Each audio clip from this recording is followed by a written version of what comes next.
যে আমরা যে ওয়্যারিং করি, ওয়্যারিংটা কয় প্রকারের? আমরা যে ওয়্যারিং করি ৩ প্রকারের। কি ওয়্যারিং করি? আমরা ওয়্যারিং করি internal wiring, overhead wiring, underground wiring. আমরা ইন্টারনাল যে ওয়্যারিং করি এই ইন্টারনাল ওয়্যারিং কয় প্রকার? ইন্টারনাল ওয়্যারিং ৫ প্রকার। কি বলেন? ইন্টারনাল ওয়্যারিং হচ্ছে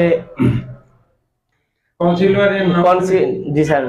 নাম শুনেছেন? জি স্যার। কনসিল ওয়্যারিং কয় প্রকার? কনসিল ওয়্যারিং ২ প্রকার। ২ প্রকার। কি ২ প্রকার? সারফেস কনসিল ওয়্যারিং তো স্যার কনসিলই, বাট কন্ডুইট ওয়্যারিংটা ২ প্রকার sir. Concealed conduit wiring, surface conduit wiring. Surface মানে কি? সারফেস মানে হচ্ছে যেটা স্যার প্লাস্টারের উপর দিয়ে হবে, আমাদের সারফেসের উপর দিয়ে হবে। সারফেসের উপর দিয়ে, সারফেস মানে হচ্ছে তল। তল। সারফেস হলো তল। ঠিক আছে। আসসালামু আলাইকুম। বসেন। আপনি স্যারের ক্লাস করেছেন? ভাইবাটা আমি নেব, টোটাল ভাইবা। স্যার কোনো প্রশ্ন জিজ্ঞেস করবে না। জি স্যার, ঠিক আছে। স্যারের সাথে আমার কথা হয়েছে এবং এটার উপরই আপনার পাস ফেল এবং গ্রেডিংটা নির্ভর করছে, ঠিক আছে? জি স্যার। কি নাম আপনার? আমার নাম মোহাম্মদ শিপন। বাড়ি কোথায়? ময়মনসিংহ। কোথায় পড়াশোনা করেছেন? স্যার আমি ঈশ্বরগঞ্জ ডিগ্রি কলেজে পড়াশোনা করেছি। এখন কি করেন? কোনো জব করেন? জি না স্যার, এখন আমি পরীক্ষা দিয়ে আপাতত এখানে ইলেকট্রিক্যাল হাউস ওয়্যারিং কোর্সে ভর্তি হয়েছি এবং ইন্ডাস্ট্রিয়াল কোর্সে ভর্তি হয়েছি স্যার। আজকে যেটা পরীক্ষা দিচ্ছেন এটা কি পরীক্ষা দিচ্ছেন? এটা ইলেকট্রিক্যাল হাউস ওয়্যারিং এর কোর্স শেষে পরীক্ষা। এখানের ভিতরে কয়টা কয়েল থাকে? এখানের ভিতরে 2টা কয়েল থাকে। কি কয়েল থাকে? একটা রানিং কয়েল, একটা স্টার্টিং কয়েল। এর ভিতরে আরেকটা জিনিস ব্যবহার হয় কয়েলের সাথে, সেই জিনিস কয়েলের সাথে একটা ব্যবহার আর্মিচার এবং হচ্ছে আর্মিচার এবং কয়েলের সঙ্গে আরেকটা জিনিস সিরিজে যুক্ত থাকে একটা কয়েলের, ক্যাপাসিটর। সেটা কোন কয়েলে যুক্ত থাকে? ক্যাপাসিটর রানিং কয়েলে যুক্ত থাকে, স্টার্টিং কয়েলে যুক্ত থাকে স্যার। তাহলে তুমি একবার রানিং বলছো, একবার স্টার্টিং। না না স্যার, সরি স্যার, স্টার্টিং কয়েলে যুক্ত থাকে। কেন স্টার্টিং কয়েলে যুক্ত থাকে? কারণ স্যার স্টার্টিং কয়েলের মান বেশি। আমাদের সিঙ্গেল পিসের ফ্যানগুলো একা একা ঘুরতে পারে না, সেটাকে ঘোরার জন্য ক্যাপাসিটর ব্যবহার করা হয়। এইজন্য ক্যাপাসিটর ব্যবহার করলে কি হয়? ক্যাপাসিটর ব্যবহার করলে ফ্যানকে ঘোরানোর জন্য, আমাদের সিঙ্গেল পিসের ফ্যানগুলো একা একা ঘুরতে পারে না মোটরগুলো। মূলত যেটা কাজ সেটা হলো এই ফ্যানের ফেজকে স্প্লিট করে দেওয়া। তখন একটা সিঙ্গেল পেজ আছে, ডবল পেজের মধ্যে কাজ করে। কারেন্ট ভোল্টেজ একটা মাঝখানে একটা অ্যাঙ্গেল তৈরি হয়, এই অ্যাঙ্গেলের নাম কি? কারেন্ট এবং ভোল্টেজের মাঝখানে যে অ্যাঙ্গেল তৈরি হয় এটার নাম হচ্ছে power factor. Yes, power factor. Power factor মান বেশি হওয়া ভালো না কম হওয়া ভালো? পাওয়ার ফ্যাক্টর মান কম হওয়া ভালো। কম হওয়া ভালো। Thank you.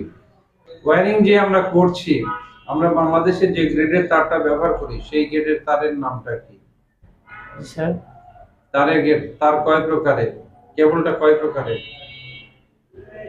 ইনসুলেশন নাম শুনেছেন? জি স্যার। ইনসুলেশন নাম শুনেছেন? আচ্ছা, এই যে ইনসুলেশন যে কেবলটা BYA, BYM, তারপর BYF। আমি এটাই বলছি, বাংলাদেশে কোনটা ব্যবহার করা হয়? বাংলাদেশে BYA টাইপ ব্যবহার করা হয়। এই যন্ত্রটার নাম কি? জি স্যার, এটার নাম হচ্ছে কোয়ান্টিটি টেস্ট মেগামিটার। মেগার নাম হয়েছে কেন জানেন? জি স্যার। মেগার কেন নাম হয়েছে? মেগা নাম হয়েছে এটা দিয়ে মেগাওয়াট পরীক্ষা টেস্ট করা যায়, এজন্য মেগা নাম হয়েছে। আমরা যে ওয়্যারিং শেষ হয়ে গেলে ওয়্যারিং এর টেস্ট করা হয়, সেই কয় ধরনের টেস্ট করা হয়? সেখানে 3 ধরনের টেস্ট করা হয়। কি টেস্ট করা হয়? Polarity test, earth test, continuity test. Continuity test, আরো টেস্ট আছে, ঠিক আছে।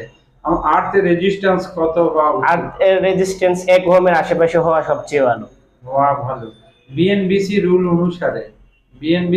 অনুসারে ইন্ডাস্ট্রিয়াল এলাকায় যেখানে আমরা সাব স্টেশন করব সেখানে কত ওহম রেজিস্ট্যান্স গ্রহণযোগ্য?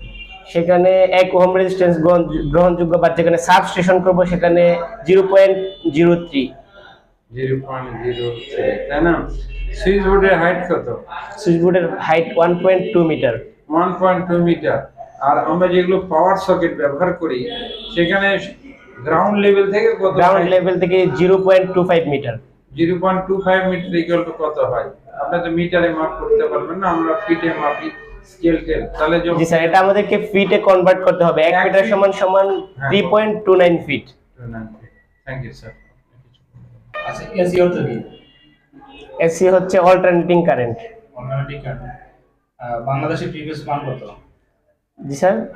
বাংলাদেশে কত হার্টজে চলে? বাংলাদেশে 50 হার্টজ। বাংলাদেশের ফ্রিকোয়েন্সি মান হচ্ছে 50 হার্টজ। পাওয়ার ফ্যাক্টর কাকে বলে?